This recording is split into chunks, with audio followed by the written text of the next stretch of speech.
আজকে যে তোমার পছন্দ মতো রান্না করে দিয়েছিলাম, খেয়ে কিছু বললে না তো? খেয়ে বলার মতো রান্না করলে অবশ্যই বলতাম। মানে? ওটা রান্না হয়েছিল। ডালের মধ্যে আমি জল খুঁজে পেলাম না, আর তরকারির মধ্যে সবজি। সব তো ঘেটে ঘ করে দিয়েছো। ভাগ্য করে আমার মতো একটা স্বামী পেয়েছিলে, তাই তুমি যা রান্না করে দাও আমি চুপচাপ মুখ বন্ধ করে খেয়ে নিই। ভাগ্য করে আমি তোমাকে পেয়েছি, না তুমি আমাকে পেয়েছো? আমি তোমার এত কথা শোনার পরেও তোমার জন্য রান্না করি। অন্য মেয়ে হলে করতোই না। এই একই কথা সব বউয়েরাই বলে। বিশ্বাস না হলে যে কোনো ছেলেকেই জিজ্ঞেস করতে পারো। খেতে যেমনই হোক না কেন, আমি কষ্ট করে তোমার জন্য রান্না করেছি। হ্যাঁ, এটা ঠিক। তুমি আমার জন্য চেষ্টা তো করেছো, সেই জন্যই কিছু না বলে খেয়ে নিলাম। আমার 1,000 টাকা লাগবে।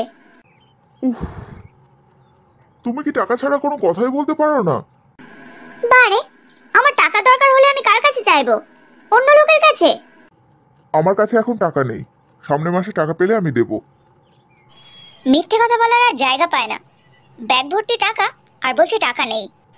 বেশ করেছি আমি ওখান থেকে টাকা নিয়েছি। তুমি যদি আমাকে টাকাটা দেওয়ার জন্য রাজি হয়ে যেতে, তাহলে আমি নিজেই বলে দিতাম আমি ওখান থেকে টাকা নিয়েছি। এবার আর বলবো না। তুমি যেমন, আমি এবার তোমার সাথে তেমনই করব। স্যার, আমাকে ডেকেছেন? হ্যাঁ, ডেকেছি। আমি কিন্তু তোমাকে খুব বিশ্বাস করতাম অমিত। কেন, কি হয়েছে স্যার? তুমি মিস্টার মুখুজ্জেকে কত টাকা দিয়ে এসেছো? আপনি আমাকে যত টাকা দিয়েছিলেন আমি সবটাই দিয়ে এসেছি। কেন স্যার? উনি আমাদের সঙ্গে এত বছর ধরে কাজ করছেন, উনি কি তাহলে আমাকে মিথ্যে কথা বলবেন? ব্যাগে 10,000 টাকা কম আছে। আমি তো প্রত্যেক বছর বছর তোমাদের স্যালারি বাড়াচ্ছি, স্যালারি দিতেও আমি কখনো দেরি করি না। তার সত্ত্বেও তুমি এরকম কেন করলে? আমার 1,000 টাকা লাগবে। মেঘাই তার মানে টাকাটা নিয়েছে। কি হলো, উত্তর দাও। এরকম একটা কাজ করার সাহস কোথা থেকে পেলে তুমি? এখানে তোমার না, আমার মাথাটা হেট হলো। 10,000 টাকাটা খুব সামান্য টাকা, সেটা আমি ওনাকে দিতেই পারবো। কিন্তু তোমার জন্য উনি তো আমাকে ভুল ভাবলেন। তোমার যদি অতই টাকা দরকার ছিল, তুমি তো আমার কাছে চাইতে পারতে। সরি স্যার, টাকাটা আমি দিয়ে দেব। তার মানে তুমি স্বীকার করছো তুমি টাকাটা নিয়েছো? না স্যার, আমি টাকা নিইনি। ভুল করে হয়তো আমার ওয়াইফ টাকাটা বার করেছে। তুমি টাকাগুলো বাড়িতে রেখেছিলে? কালকে আমি ওভারটাইম করেছি, তাই অফিস থেকে বেরোতে দেরি হয়ে গেছিল।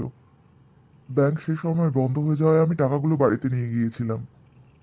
আজকে বাড়ি থেকে বেরিয়েই মিস্টার মুখুজ্জিকে টাকাটা দিয়ে আমি এখানে এসেছি। টাকাটা একবার গুনে তো নিতে পারতে। সরি স্যার, আমার এটাই ভুল হয়েছে। এত তাড়াহুড়ো করে টাকাটা দিতে আসার কি ছিল? আপনি তো পরেও টাকাটা দিতে পারতেন। না না, আপনি বিশ্বাস করে আমাকে ড্রেসটা দিলেন, আমাকেও তো আপনার বিশ্বাসের মর্যাদা রাখতে হবে। আপনি যতটা সুন্দর ততটাই সৎ। আপনার মতন মানুষ এই পৃথিবীতে কমই আছে। আমি তো এরকম কতজনকে ড্রেস দিই, পরে তারা সেই টাকা আমাকে আর দেয়ই না। আমি ওই রকম মোটেও না। আর আপনারই বা কি দরকার সবাইকে ওই রকম বিশ্বাস করার? এই রকম দান ধ্যান যদি করতেই থাকেন, তাহলে তো আপনার ব্যবসা লাটে উঠবে। কি করব বলুন? আপনি যেমন আমাকে বুদ্ধি দিলেন, সেই রকম বুদ্ধি দেওয়ার লোক খুব কমই আছে আমার কাছে। ঠিক আছে, তাহলে আমিই আপনাকে বুদ্ধি দিচ্ছি। আপনি আর কখনো ধার বাকিতে এইরকম কাউকে ড্রেস দেবেন না, আমাকেও না। আপনাকেও না? সেটা কি হতে পারে? আমার বুটিকে যতগুলো ড্রেস আছে, আমি যদি সবগুলো আপনাকে দিতে পারতাম তাহলে আমার খুব ভালো লাগতো।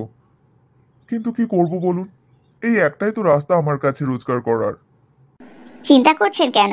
আপনার যা সুন্দর ব্যবহার, তাতে আপনার বুটিক আরো উন্নতির দিকে যাবে। আপনার হাজবেন্ড খুব লাকি যে উনি আপনার মতন একটা ওয়াইফ পেয়েছে। আর আমার একটা পোড়া কপাল যে আমার একটা গার্লফ্রেন্ডও জুটছে না। আপনার এখনো বিয়ে হয়নি? আমাকে দেখে বুঝি বিবাহিত মনে হয়? না, তা না। এখনো বিয়ে করেননি কেন? মনের মতো কোনো মেয়েই পাচ্ছি না। আপনি খুব ভালো তো, আপনি অবশ্যই মনের মতন একটা মেয়ে পাবেন। এখন আমি আসি, বাই।